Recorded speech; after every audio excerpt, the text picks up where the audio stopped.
Hi friend, स्वागत है आप सभी का आपके गुरुजी के चैनल एसपी झा पे। और मैं आज आप लोग को नंबर सिस्टम का पार्ट 5 लेके आया हूं और इसमें मैं आप लोग को विभाज्यता के नियम के बारे में बताऊंगा। और उससे पहले मैं आप लोग को भाग के मतलब विशेष पॉइंट होते हैं, कुछ नोट्स पॉइंट होते हैं, वो आप लोग को आज बताता हूँ, जिसमें कि आपका कंसेप्ट एक क्लियर हो जाए और अच्छे तरीके से विभाज्यता के नियम को भी समझे। और आपसे अगर बहुत सारे ऐसे भी होते हैं जो मतलब पेरेंट्स के बारे में बताते हैं हम आप लोग को, जो पेरेंट्स पूछ दिए जाते हैं जो भाजक क्या है, भाज्य क्या है, या इस प्रकार से बहुत सारे ऐसे पेरेंट्स होते हैं पूछ देते हैं, तो आप लोग को उसमें प्रॉब्लम होता है। तो आज अगर आप लोग एक नजर में ये अगर देख लेते हैं तो आपको आज से कहीं से कोई प्रॉब्लम नहीं होगा इसमें। तो चलिए हम लोग डायरेक्टली इसको शुरू करते हैं। और क्या होता है भाजक, क्या होता है भाज्य, क्या होता है भागफल, क्या होता है शेष यानी कि रिमाइंडर, वो सभी को हम जानेंगे बहुत अच्छे तरीके से। तो चलिए हम लोग, मैं सबसे पहले आप लोग को बताता हूँ जो भाजक क्या होता है यानी कि डिवाइजर क्या होता है। सबसे पहले देखिए, अगर आप लोगों से कोई पूछे जो भाजक क्या हो यानी कि डिवाइजर क्या होता है, तो आप लोग को बताना है जिससे किसी संख्या में भाग दिया जाता है उसे हम भाजक कहते हैं। कोई संख्या ले लेते हैं, चलिए हम एक भाग मतलब भाग जिस प्रकार बनाया जाता है एक भाग ले लेते हैं। तो यहाँ पे आप लोग देख सकते हैं, मान लीजिए मैं यहाँ पे भाग के रूप में एक ले लिया हूँ, यहाँ पे 2 से लगाते हैं, 2 दूनी 4 और यहाँ पे 1।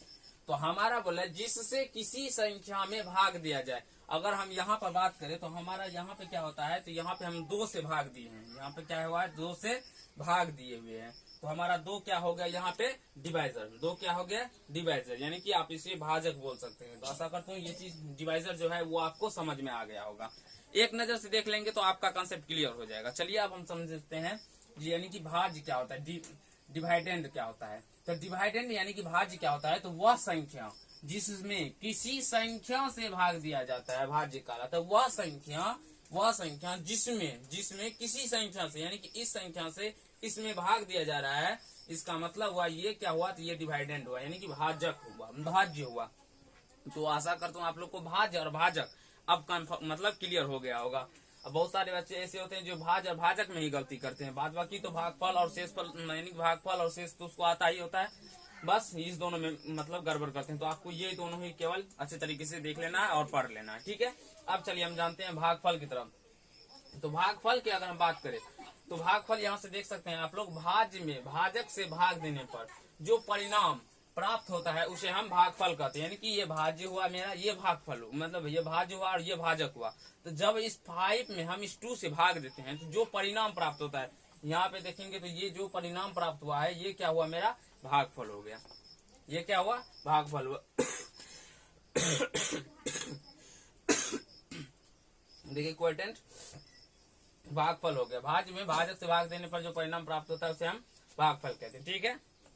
अब हम रिमाइंडर की बात यानी कि शेष का बात करें तो शेष में क्या होता है, तो भाज्य में भाजक से भाग देने पर अंत में जो संख्या अवशेष के रूप में बच जाती है, यानी कि अवशेष के रूप में यहाँ पे देख सकते हैं आप, यहाँ पे जब हम भाग दिए यहाँ से 2 मरतबे लगाए तो हमारा अवशेष यानी कि शेष के रूप में, अवशेष के रूप में कितना बचा 1, तो 1 क्या हो गया मेरा वही शेष होता है, वही शेषफल होता है या अवशेष भी बोल सकते हैं। तो आशा करता हूँ ये चीज जो आपको बहुत अच्छे तरीके से क्लियर हो गया होगा। तो आप लोग जल्दी से इसका स्क्रीनशॉट ले लीजिए। मैं आप लोग को अब विभाज्यता के नियम के बारे में बताऊंगा। इससे पहले एक सूत्र होता है यानी कि भाज्य बराबर भाज्य गुना भागफल जोड़ शेष। बस आपको ये चीज आज से आप याद करना भूल जाएंगे उसको, मतलब इस सूत्र के देखने के बाद। तो चलिए आप लोग जल्दी से इसका स्क्रीनशॉट ले लीजिए, मैं आप लोग को इससे आगे करवाता हूँ। तो चलिए फ्रेंड हम लोग समझते हैं यानी कि भाज्य बराबर क्या सूत्र होता है, भाजक बराबर क्या होता है, भागफल बराबर क्या सूत्र होता है और शेष बराबर क्या सूत्र होता है। तो मैंने अभी आप लोग को इस सभी के डिफिनेशन के बारे में बता दिए हैं, तो आप लोग उसको भी देख लिए होंगे अच्छे तरीके से और उसको अच्छे तरीके से याद भी हो मतलब हो गया होगा आप लोग को। अब हम यहाँ पे इसका सूत्र का बात करें तो आपसे डायरेक्टली एग्जाम में पूछ दिया जाता है, कोई भी इस प्रकार के क्वेश्चन दिया जाता है यानी कि भाजक आपको भाज्य दिया जाता है, यानी कि भाज्य अगर नहीं दिया रहे तो आपको भाजक भागफल और शेष दिया रहता है, मतलब प्रश्न पूछा जाता है जो भाज्य क्या होगा, तो आप इस सूत्र की मदद से उस प्रश्न को बना सकते हैं और अच्छी तरीके से सॉल्व कर सकते हैं। तो यहाँ पे देखिए ये सूत्र आप मात्र याद रखिए। यहाँ पे मैं आप लोग को एक ही सूत्र रिकवर करूंगा याद रखने के लिए, बाद में कि ये तीनों सूत्र मैं अभी आपको खुद निकाल के बताऊंगा जो किस प्रकार हम निकाल सकते हैं। ये तीनों सूत्र को याद करने का कोई जरूरी नहीं है, ठीक है। बस एक सूत्र मैं आपको रिकवर करता हूँ ये याद करने के लिए आप लोग को क्या है, तो भाज्य बराबर क्या होता है, तो भाजक गुना भागफल जोड़ शेष। ये अगर आप लोग 5 बार 6 बार पढ़ लेंगे तो आपको फिर याद करने का कोई प्रॉब्लम नहीं होगा। तो आप लोग 5 बार 6 बार अभी भी पढ़ सकते हैं, रिवाइज कर सकते हैं, मेरे साथ में भी जितना बार मैं बोलता हूँ मेरे साथ में ही आप लोग बोल सकते हैं। क्या होता है, तो भाज्य बराबर भाजक गुना भागफल प्लस शेष, भाज्य बराबर भाजक गुना भागफल प्लस शेष। अब यहाँ से हम भाजक बराबर क्या होता है तो पहले आप जान लीजिए, उसके बाद मैं आपको हर एक सूत्र निकालना बताता हूँ।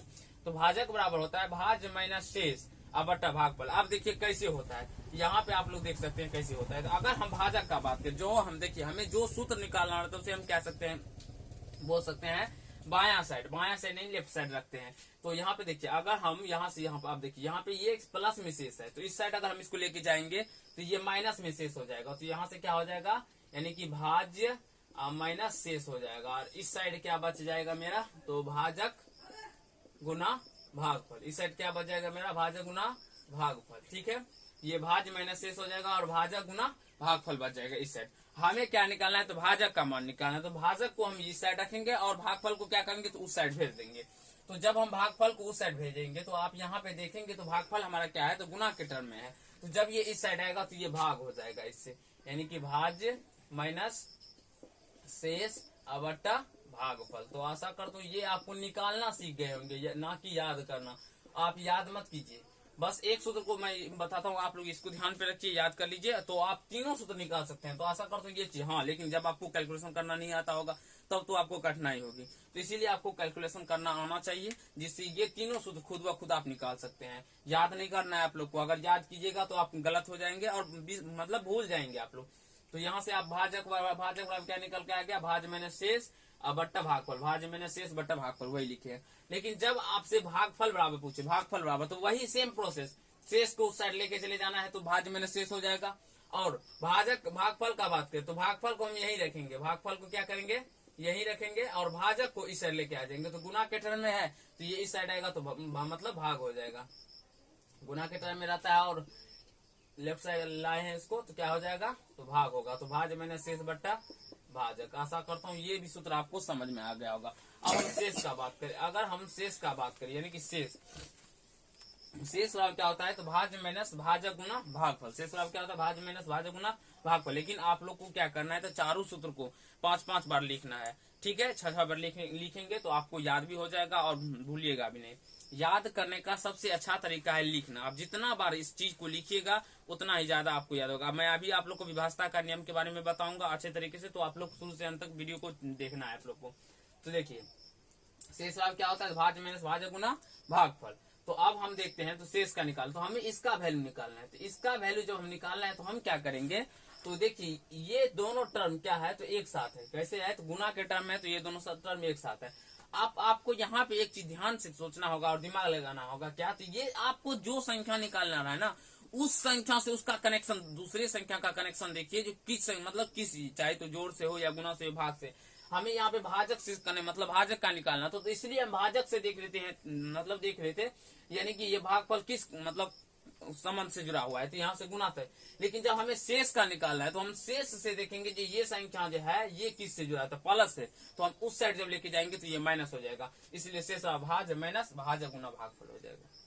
तो आशा करता हूँ ये तीनों चीज आप निकालना सीख गए होंगे, ना कि याद करना।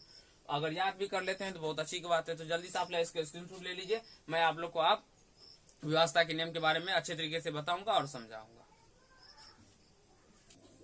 तो चलिए फ्रेंड, हम लोग विभाजता के नियम को समझे, यानी कि डिविजिबिलिटी के नियम को समझे। तो सबसे पहले हम समझेंगे, यानी कि एक के विभाजता के नियम आप लोग बोल सकते हैं, जो एक तो सभी संख्या से मतलब सभी संख्या में एक से भाग लगता है, तो एक का विभाजता नियम क्या होगा, इसलिए एक का नहीं लिखे हैं। अब हम 2 से शुरू करेंगे डायरेक्टली, 2 का विभाजता नियम, यानी कि 2 से डिविजिबिलिटी का नियम क्या होता है और नहीं होता है। मैं ये सब इसलिए लिख के रखता हूँ जिससे ये वीडियो छोटा बने और एक वीडियो के ही अंदर आपको ज्यादा से ज्यादा चीज हम समझा सके। चलिए हम लोग समझते हैं। यहाँ पे लिखे हम लोग, हम क्या समझ लिखे हैं, जो जिस संख्या के इकाई स्थान पर 0, 2, 4, 6 या 8 रहे तो वह संख्या 2 से पूर्णतः विभाज्य होगी। जिस संख्या के इकाई स्थान पे, आप लोग को इकाई दहाई आता होना चाहिए, तभी आप लोग को ये चीज समझ में आएगा। तो हम कोई भी संख्या ले लेते हैं यहाँ पे एग्जाम्पल के रूप में कोई भी संख्या ले सकते हैं, यानी कि मान लीजिए 5, 6, 7, लेकिन 8 दे दे। तो जिस संख्या इकाई स्थान पे 0, 2, 4, 6 या 8 है, तो यहाँ पे हम देख रहे हैं, तो हमारा इकाई स्थान पे क्या है, तो 8 है, तो ये संख्या क्या होगा, तो 2 से पूर्णतः विभाज्य होगा।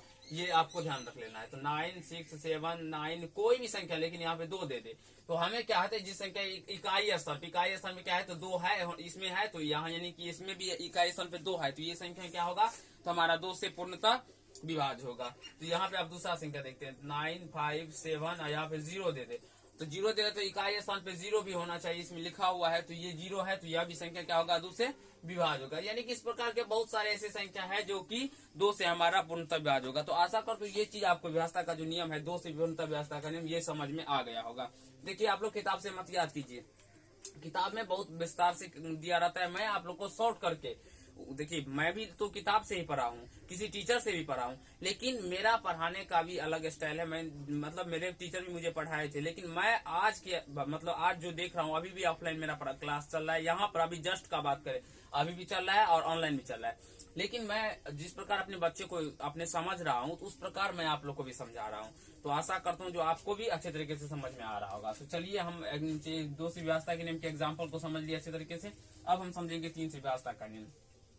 तो 3 से विभाज्यता का नियम क्या होता है, तो आप लोग देख सकते हैं, जो दी गई संख्या के अंकों का योग अगर 3 से विभाज्य हो, अगर कोई संख्या दिया हो वो हमें चेक करना है, यानी कि 3 से विभाज्य है या नहीं है। चलिए हम एग्जाम्पल लेते हैं, मान लीजिए यहाँ पे ले लेते हैं, यहाँ पे ये संख्या ले लिए। आप यहाँ पे बोलेंगे सर 3 है, नहीं 3 है या 4 है उससे हमें कोई मतलब नहीं, कोई लेना देना नहीं है। दूसरा ही संख्या ले लेते हैं, आप देख सकते हैं ये संख्या ले लिए 6411, यानी कि 6411 ले लिए। अब यहाँ से आप मतलब इस प्रश्न को पढ़िए, मतलब प्रश्न नहीं, आप डिफिनेशन को पढ़िए, यानी कि दी गई संख्या के अंकों का योग। अब यहाँ पे दिया हुआ संख्या ये है, इसके अंकों को जोड़िए।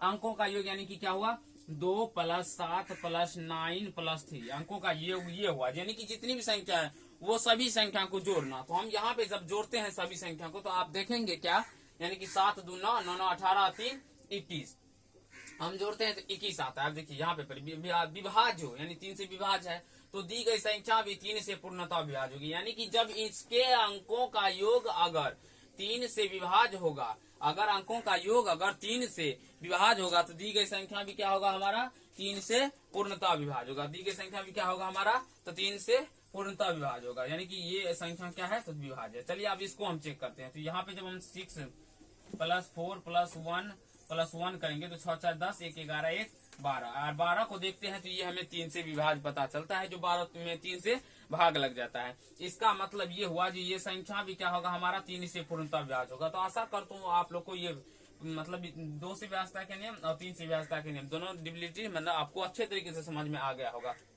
तो इस पार्ट में हम लोग इतना ही करेंगे, नेक्स्ट पार्ट में इससे आगे को करेंगे और अच्छे तरीके से समझेंगे।